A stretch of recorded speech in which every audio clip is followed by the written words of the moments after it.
Comienza El Baturrillo Político con Juan Saavedra Lax.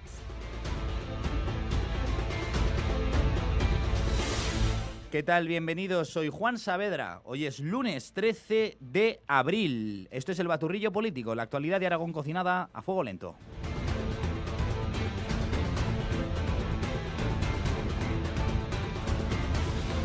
Ha empezado hoy una semana clave para evitar la repetición electoral en Aragón.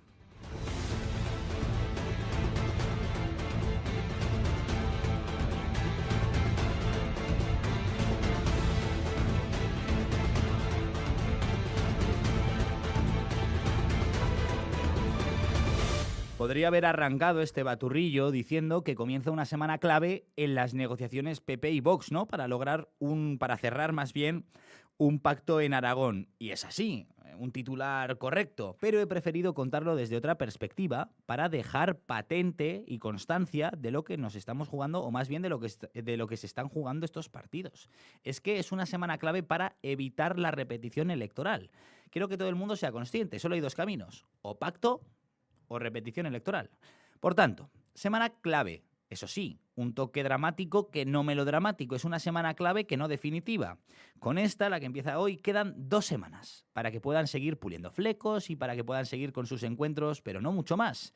El domingo 3 de mayo acaba el plazo legal, sí, el 3 de mayo es dentro de unos 20 días, pero según el reglamento de las Cortes hay que dejar un día para una segunda votación de investidura, pero la primera votación debe ir precedida de un día de debate, y este día de debate debe ir precedido de un día del discurso del candidato, es decir, que el plazo legal acaba el 3 de mayo, pero el tiempo apremia. PP y Vox no tienen hasta el 3 de mayo para anunciar un pleno de investidura, sino que tienen 2 semanas, les quedan unos 15 días y visto lo visto tiene toda la pinta de que van a apurar hasta el último instante. Bien, la pregunta que nos hacemos todos, ¿a qué esperan?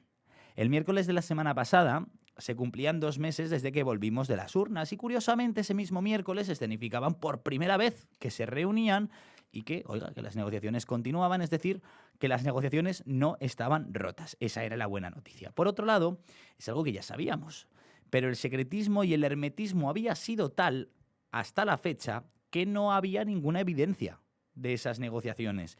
Simplemente teníamos como evidencia las palabras de distintos políticos que lo confirmaban, pero en vagas declaraciones que no daban demasiadas pistas. Por tanto, ¿a qué esperan? Pues en teoría a tenerlo todo atado, a tenerlo todo hablado y pactado hasta la última coma. Y en la práctica, a que haya primero un anuncio en Extremadura. El secretario general de Vox, Ignacio Garriga, decía la semana pasada que lo lógico es que llegue primero un pacto en Extremadura porque sus elecciones fueron antes, bastante antes. Y dicho anuncio se esperaba para el viernes pasado, para hace 4 días. Pero no fue, y debería anunciarse, entendemos, entre hoy y mañana. Por tanto, cerrar flecos en Aragón durante esta semana. Por tanto, descartando que tengamos anuncio esta semana, ponemos el punto de mira en el próximo viernes 20 de abril. Pero quién sabe, a lo mejor el anuncio llega, por ejemplo, en el propio discurso del Día de Aragón. ¿Se imaginan? ¿Se imaginan a Jorge Azcón en el discurso anual del Día de Aragón del 23 de abril, haciendo homenaje a que Aragón es tierra de pactos, anunciando el pacto en el mismo discurso? Sería bonito. A ver, eso es poco probable. Por no decir improbable totalmente, porque un acuerdo entre 2 partidos suele escenificarse en un acto propio con integrantes de los 2 partidos, ¿no? Y que el acto de San Jorge no es un acto político, sino institucional, en el que Azcón hablará como presidente, en este caso en funciones, y no como candidato del PP a la presidencia. No obstante, sería una jugada de marketing maestra. Anunciar a la prensa, y piénsenlo, anuncian a la prensa que el 22 de abril por la tarde, anuncian el 22 por la tarde, que el 23 por la mañana a primera hora va a haber una rueda de prensa conjunta entre PP y Vox. Claro, se da por hecho que no puede ser otra cosa que el pacto para formalizar gobierno en Aragón. Vienen todos los medios nacionales y ya que están, se quedan al acto institucional por el Día de Aragón. Y ese día, todos los telediarios, todos, los nacionales también, abrirían con el Palacio de la Aljafería, el Día de Aragón y el pacto PP-Vox.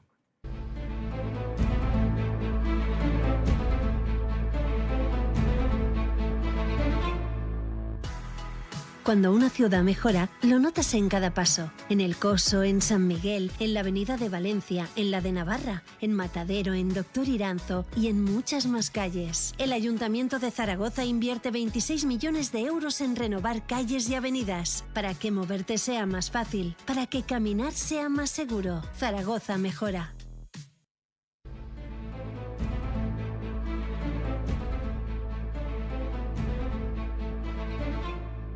Pedro Oyoki, director general de Cultura. Bienvenido al Baturrillo Político. Buenos días. Muchísimas gracias por vuestra invitación y por vuestro interés por la cultura aragonesa. Bueno, es que no es para menos y da la casualidad de que estamos de rabiosa actualidad. Usted viene, casi que nos atiende en primicia después de su rueda de prensa. ¿Qué ha dicho hoy ante los medios? Tenemos noticias en el caso Sigena. Bueno, lo primero que quiero decir es que hoy es un día de muchísima tensión informativa. Ahora vamos a ello. Pero también me parece importante señalar que la cultura aragonesa hoy está en el centro, es lo más brillante, lo más pujante de la cultura española. Sí, está en el centro para lo bueno y para lo malo. Luego hablaremos de Aldama. Bueno, yo creo que casi solo para lo bueno. Es un momento de reverdecimiento, un renacimiento aragonés, sin duda, que aporta grandes cosas a España. Estábamos esperando todos los aragoneses y las aragonesas. En definitiva, yo pienso que toda España, porque este no es un conflicto entre Aragón y Cataluña, es un conflicto central para la construcción de la cultura y la identidad española. La resolución de la ejecución de sentencia para la vuelta de las pinturas murales de Sigena a casa, que tenía que resolver básicamente, aunque la niebla y el ruido ha sido insoportable, pero tenía que resolver exclusivamente cuál era el plazo y cómo debía de realizarse la ejecución de sentencia. Señor Oyoki, hagamos primero un breve inciso, pues sobre todo de cara a nuestros oyentes, porque el ciudadano de a pie no está demasiado puesto a veces en estos litigios judiciales, porque esto viene de largo. Entonces, sin querer tampoco profundizar o detallar demasiado la crónica, sí que vamos a decir que son los bienes de Sigena y dónde deberían estar y dónde están actualmente. Perfecto. Es el conjunto, las pinturas de Sigena, enclavadas en el centro de los Monegros, en la provincia de Huesca, el monasterio de Sigena. Es un monasterio de relevancia patrimonial, pero también simbólica y política para todo lo relacionado con Aragón. Fue uno de los lugares fundamentales de la Corona de Aragón, fue sede del Tesoro, sede del archivo de la Corona de Aragón antes de ser trasladado por el rey Fernando a Barcelona, y también Panteón Real. Gozó de un esplendor extraordinario, fue uno de los símbolos de la brillantez, del esplendor de la Corona de Aragón, y que tuvo su máxima expresión en su sala capitular, conocida como la Capilla Sixtina del románico español, del románico europeo. Este conjunto de pinturas murales sufrió durante los primeros días de la Guerra Civil un incendio por parte de unidades militares provenientes de Cataluña, que en las semanas siguientes produjo que funcionarios de la Generalitat de Cataluña arrancaran esas pinturas y fueran trasladadas a Cataluña, con ánimo apropiatorio que se ha confirmado 90 años después, que a pesar de las innumerables acciones aragonesas no hayan sido devueltas. Esto generó un procedimiento judicial que terminó con una sentencia del Tribunal Supremo que dictaminó como cosa juzgada y por tanto ley para las partes 3 cuestiones: la propiedad aragonesa, su traslado, su instalación en el monasterio de Sigena en Aragón y la viabilidad de ese traslado. Las instituciones catalanas y los sectores independentistas de Cataluña han jugado para imposibilitar ese traslado alegando distintas cuestiones de mantenimiento y conservación. Claro, disculpe, señor Oyoki. Las pinturas actualmente están en el Museo Nacional de Arte de Cataluña, como usted ha comentado, y este museo depende del patronato, que depende a su vez de Ayuntamiento de Barcelona, Generalitat Catalana y Ministerio de Cultura. Entonces, pese a haber sentencia firme de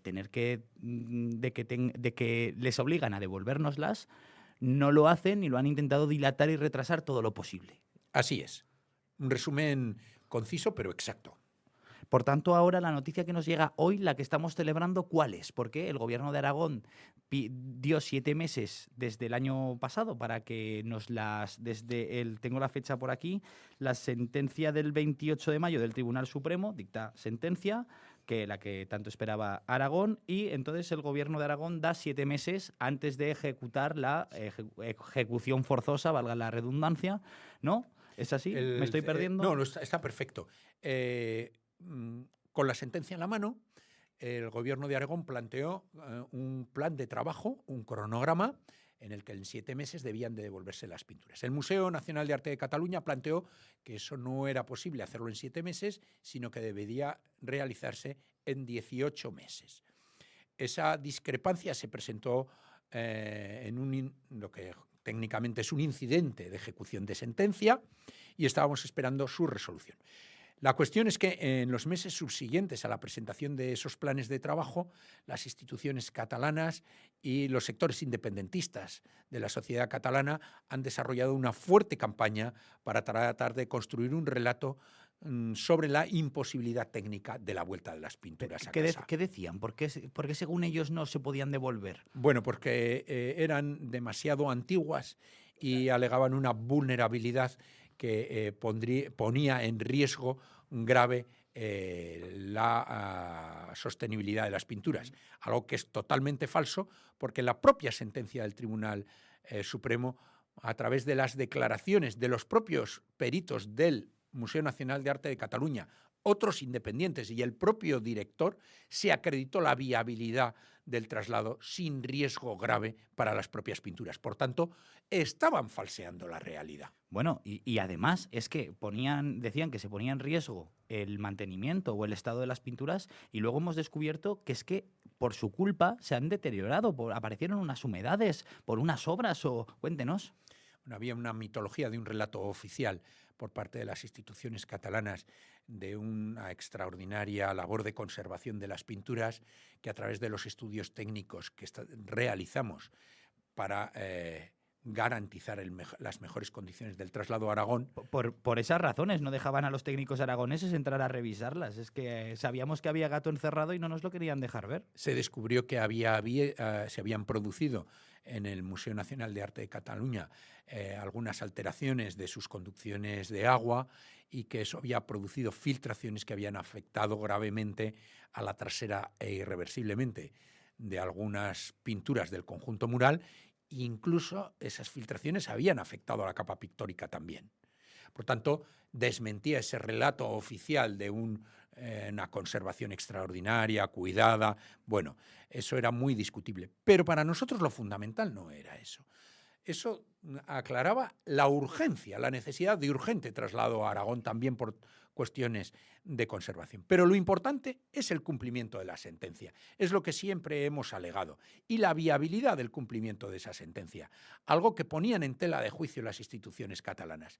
Esto ha sido desmentido por parte de los tribunales de justicia, del Estado de Derecho, que acredita nuevamente que tenían razón las instituciones aragonesas, que es viable el traslado, que el plazo de 56 semanas es el suficiente y necesario para que lleguen a Aragón esas pinturas, y que ese plazo empieza a contar en el día de hoy.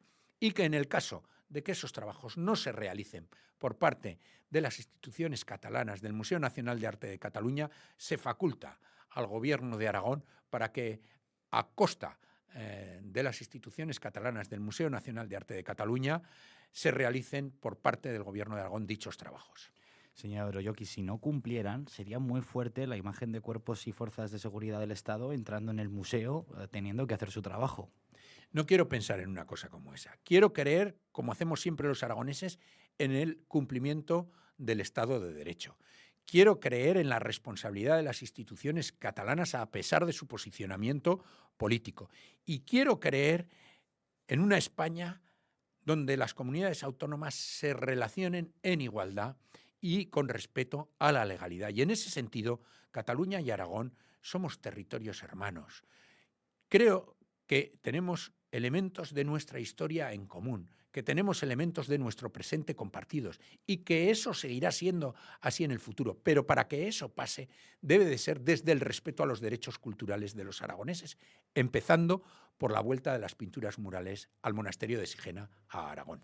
Yo podría haberlo dicho más alto, Pero no más claro, creo que ha sido usted transparente. Le saco dos temas más, uno también muy de actualidad. Esta mañana el Heraldo de Aragón hacía pública una información sobre que el empresario y comisionista del Partido Socialista Víctor de Aldama habría entrado en la Basílica del Pilar cuando ésta estaba cerrada al público a través de que un amigo suyo conocía a un funcionario público que le abrió las puertas, sin entrar en los detalles de la información en sí, simplemente con ese titular de Víctor de Aldama entra en la Basílica del Pilar cuando ésta está cerrado al público. ¿Qué valoración hace?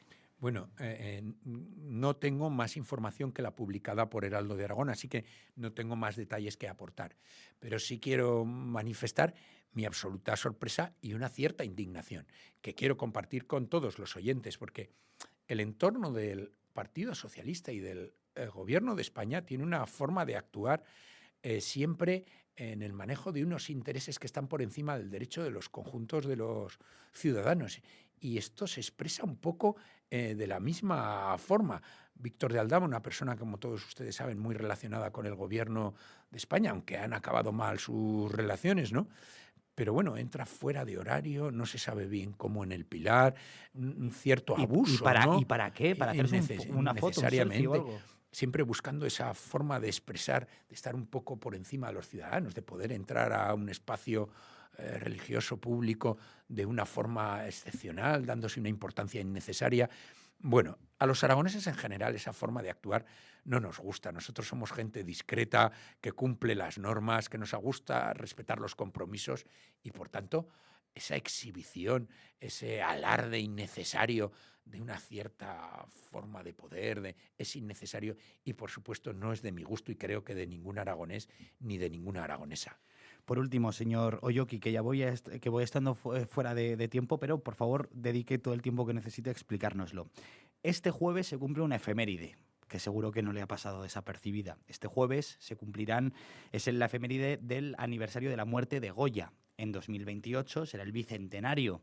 ¿Nos puede explicar muy por encima qué está pasando con la propuesta del Gobierno de Aragón al Gobierno de España de Pedro Sánchez por todo este tema de la comisión en la que ustedes quieren que esté Azcón? Ellos no quieren Azcón, pero quieren a 3 ministros, 2 de ellos no tienen nada que ver con la cultura ni el territorio. Cuéntenos, por favor. Bueno, la primera cuestión es que la figura de Goya es adictiva y es fundamental para comprender la cultura española.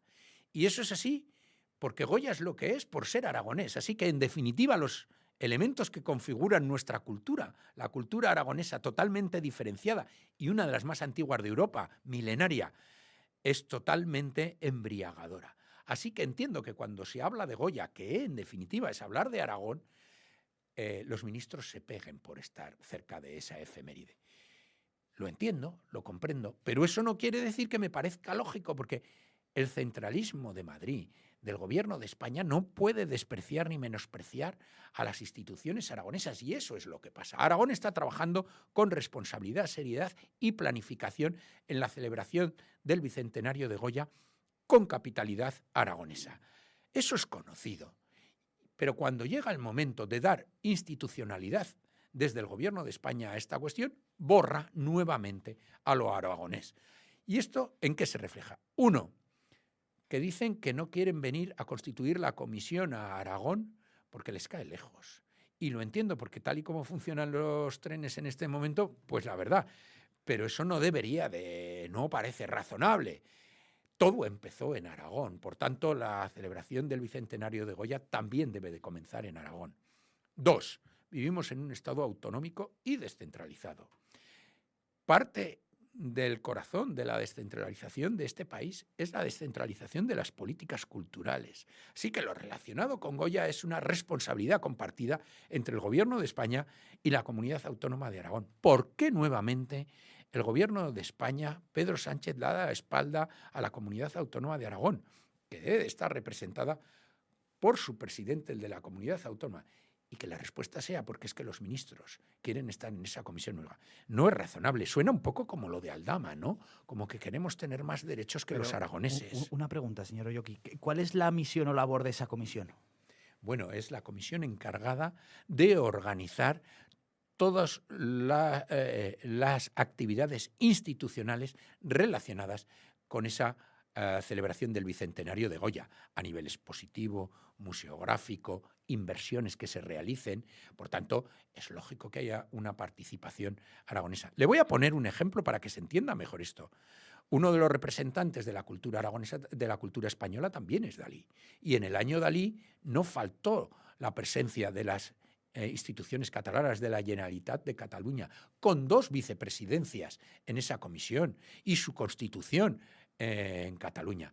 Oiga, no pedimos nada que no se haya hecho antes en otras efemérides de este nivel, con una diferencia, que Goya es el pintor fundamental en la construcción de la cultura española. Lo es por sus clientes, que tuvieron como máximo exponente los reyes de España, que deben de presidir a nivel honorífico esa comisión, y lo es por lo que supone su peso en la construcción de las colecciones del Museo del Prado. Y lo es porque es la reivindicación de la importancia de lo aragonés en la cultura española. No habrá proyecto para España si no está presente la cultura española en ese proyecto. Y eso creo que es parte de lo que le molesta al gobierno de España, a Pedro Sánchez, que tiene sus intereses puestos en Cataluña más que en Aragón. Me imagino que iremos teniendo y conociendo nuevas noticias o informaciones a este respecto. De momento, que se oiga en el micrófono, tocamos madera, las pinturas de Sigena van a volver, 56 semanas a contar desde el día de hoy. Y señor Oyoki, director general de Cultura del Gobierno de Aragón, muchísimas gracias por haber estado con nosotros en el Baturrillo Político. Muchas gracias a Es Radio.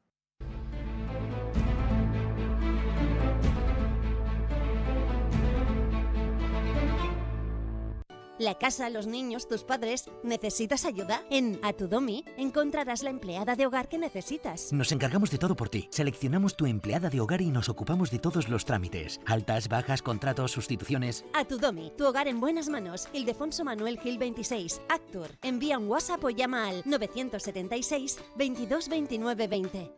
¿Quiere alquilar su piso con seguridad sin tener que ocuparse de nada? Usted cobra el alquiler mensual. Nosotros nos ocupamos de todo lo demás. En Inmobiliaria Solinsa le conseguimos un inquilino solvente. Garantizamos el pago, atendemos las necesidades de su inquilino y cuidamos el estado de su vivienda. Inmobiliaria Solinsa, Tenor Fleta 132, esquina Puente Virrey o solinsa.es.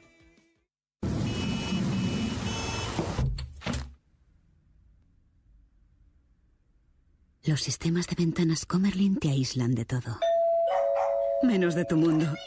Ventanas con sistemas Comerlin. Máximo aislamiento y confort para tu hogar. Ventanas Dicter, calle Toledo 8 o dicterzaragoza.com.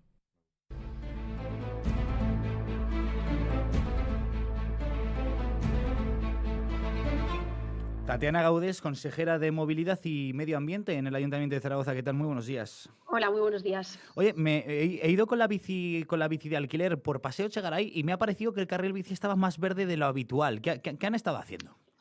Pues hemos intervenido ya más de 100 puntos de la ciudad en las que de alguna manera había algún desperfecto dentro de los carriles bici, ya sea de pintada, para mejorar con esa pintura específica de carriles bici también la seguridad vial en diferentes puntos, y también hemos acometido obras en tramos concretos en los que había algún bache o algún desgaste del asfaltado, y así pues en más de 100 puntos de toda la ciudad de Zaragoza, y vamos a continuar trabajando hasta llegar al 1.000.000 de euros, que es el contrato que tenemos de mantenimiento de carriles bici. Al final, todo esto lo que intentamos de alguna manera es que ese uso de la bici, tanto pública como privada, no caiga, que sigamos siendo una ciudad que apuesta por la movilidad sostenible y, sobre todo, una parte muy importante, el que sea una ciudad segura para ir en bici, y de ahí esos arreglos. Claro, consejera, es que este tipo de acciones normalmente son invisibles y pasan más desapercibidas. No hace mucho, bueno, este fin de semana hemos vuelto a tener muchísimo frío, pero la semana pasada calor, pero es que hace un mes ha estado desde que ha comenzado 2026 lloviendo prácticamente semana sí, semana también,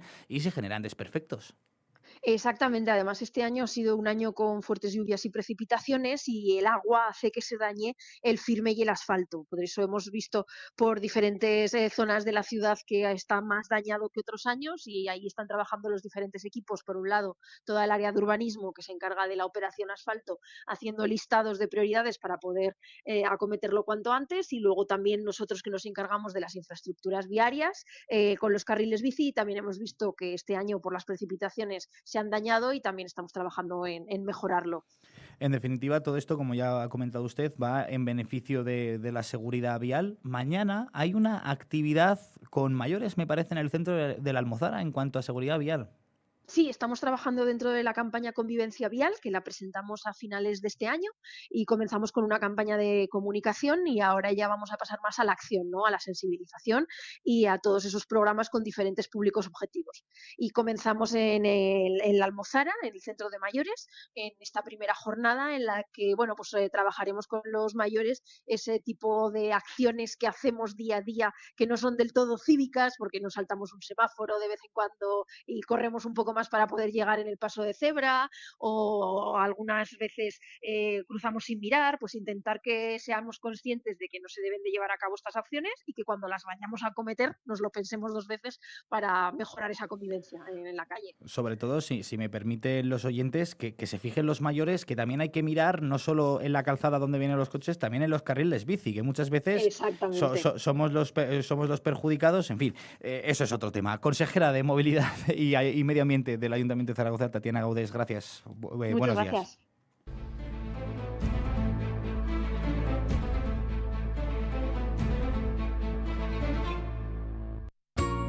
Abrimos el proceso de escolarización. Recuerda que podrás elegir el centro educativo por proximidad al domicilio familiar o al lugar de trabajo. Pide tu plaza del 16 al 22 de abril en la web educa.aragón.es/admisión. Avanzamos juntos. Gobierno de Aragón.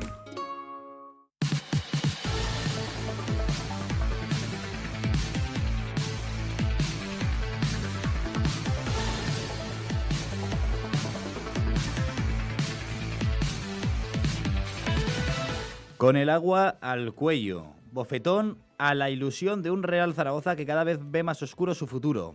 El Real Zaragoza mancha el pañal. El Zaragoza se abona al retroceso. Estos son los distintos titulares que nos han dejado Heraldo de Aragón, El Español de Aragón, El Periódico de Aragón y Marca, respectivamente, con respecto a la derrota del Real Zaragoza el pasado sábado en tierras andaluzas. Córdoba 1, Real Zaragoza 0. El Real Zaragoza acusó no tener a jugadores clave, que ahora mismo pues, están en la enfermería y que resultan claves para el objetivo de la permanencia. Falta Robert, falta Francho, falta Keidibare, pero independientemente de ausencias, es el peor partido de la era David Navarro. Tenemos el corte del míster, pues vamos a escuchar al míster David Navarro. Es que hoy hemos perdido merecidamente, pero han sido superiores en cosas que no tienen que ser. O sea, los que se jugaban la vida éramos nosotros y no lo hemos plasmado. Entonces, tú puedes estar mejor o peor con balón, puedes tener más o menos bajas, puedes acertar o no en el planteamiento, en la alineación, en los cambios, en fallar pases, en rematar, pero hemos bajado el nivel de energía. Entonces hay que volver a subirlo, ipso facto. Hay que seguir hacia adelante, aunque ahora sea más lento que al principio, pero hay que ir hacia adelante, es que no queda otra. Hay que ganar los 2 que vienen sí o sí. Hay que sacar adelante los 4 de casa sí o sí e intentar sacar uno más fuera. Quedan 7 partidos, 21 puntos. Es verdad que el Real Zaragoza sigue a solo, entre comillas lo de solo, 4 de los puestos de la salvación, y la mejor noticia sigue siendo que que no ganan los demás. Ayer el Cádiz perdió contra el Andorra, por tanto el Zaragoza sigue estando a esos 4 puntos, que son los mismos puntos a los que estaba hace 10 días, antes de perder contra el Mirandés y antes de perder contra el Córdoba este sábado. O sea, si hubiese ganado a Córdoba y Mirandés, ya estaríamos fuera. Pero bueno, no se puede hablar de lo que no fue, tenemos que hablar de lo que será.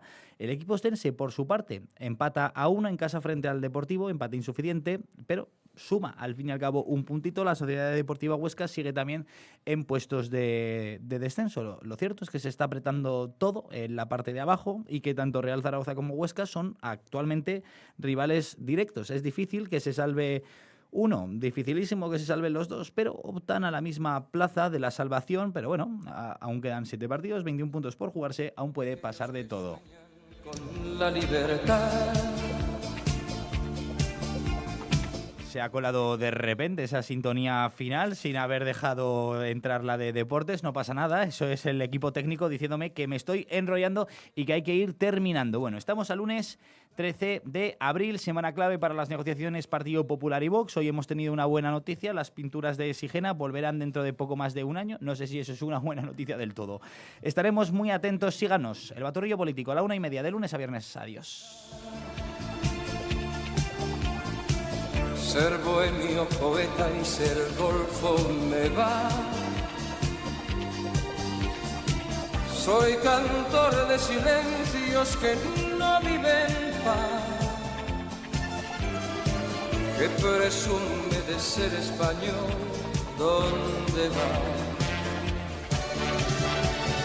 Y mi Dulcinea